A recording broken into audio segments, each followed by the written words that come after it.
Hey, how's it going? It's Zing, and today I'm going to be going over the best way to start your wipe in 7 very simple and easy steps. This is a little sneak peek of the kit that I put together. Following these steps, I have a nice kit, and I have 17k gold, and I have all my stash tabs. Before we get into the video, make sure you hit that like and subscribe button. That way it helps me push out more content. And yeah, let's get into it. For step number 1, it's pretty much as simple as picking the right class for you, and personally, I like to go with Warlock. The reason I like to go with Warlock is because it has a large variety of weapons it can use, as well as armor it can use, especially using the Demon Armor perk, which allows you to put on any plate piece in the game. This pretty much ensures that you're going to be finding gear for your character left and right, and compared to other classes where half the time you find gear, but it's not something you can even put on. With Warlock, this pretty much never happens. You're always going to wear whatever you find, because like I said, there's just such a large variety of gear you could wear on Warlock. Now that we have our characters picked out, we can go to step number 2, which is pretty much grinding your first few levels and rank in order to play HR. The best way to grind levels is pretty much going to ruins and doing both bosses. If you know how, if you don't know how, then just clear rooms, loot, do all that. Go down to crypts, do the same thing. If you can do the bosses, then great, do the bosses, and then go down again all the way to Inferno, and then rinse, repeat, and it only takes about 3 to 4 games to get level 20, as well as have enough AP to play HR.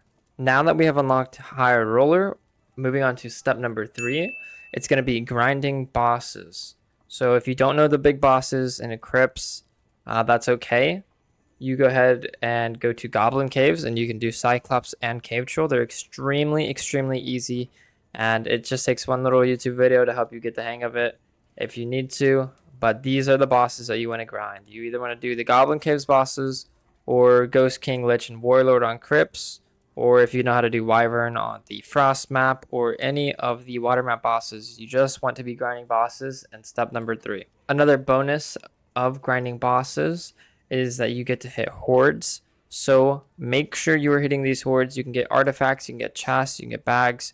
More importantly, I guess not more importantly, but on top of that, you get a bunch of good sellables, and this gold is going to stack up extremely quick, and you can use it early on, but we'll go into that a little bit later. Now that we're grinding bosses and we're getting a bunch of good gear from them, it pushes us directly into step number 4, and that's going to be putting aside any extremely good pieces that you get. The best way I like to do this is pretty much using the Squire. If I find a good pair of gloves or boots, I'll put them on the page 1 of my Squire and continue building the kit as I continue to get good pieces of gear and just pretty much setting them aside. Moving on to step number 5, this is pretty much going to be using all the gold that you've got from bossing and hitting the hordes and stuff like that. You're going to be putting that gold into things that you wouldn't want to spend gold on later when market is out, because obviously you're going to want to buy gear later with all the money you have. So right now you're going to buy things like gold coin bags or pouches to keep your money, or you could also buy stash tabs. I highly recommend doing this in SSF.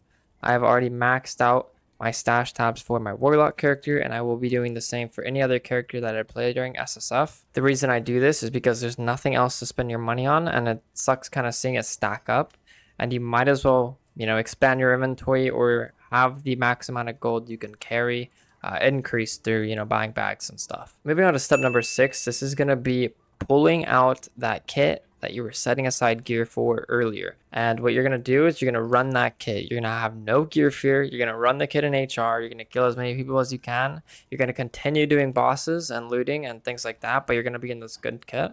So if someone messes with you, you're going to take them out, hopefully, right? And don't be afraid to lose this kit, because you're going to have many more of these as you continue to follow step 4 repeatedly. You're going to be setting aside good pieces of gear all the time, and you're going to have plenty of these good kits. And lastly, we have step number 7.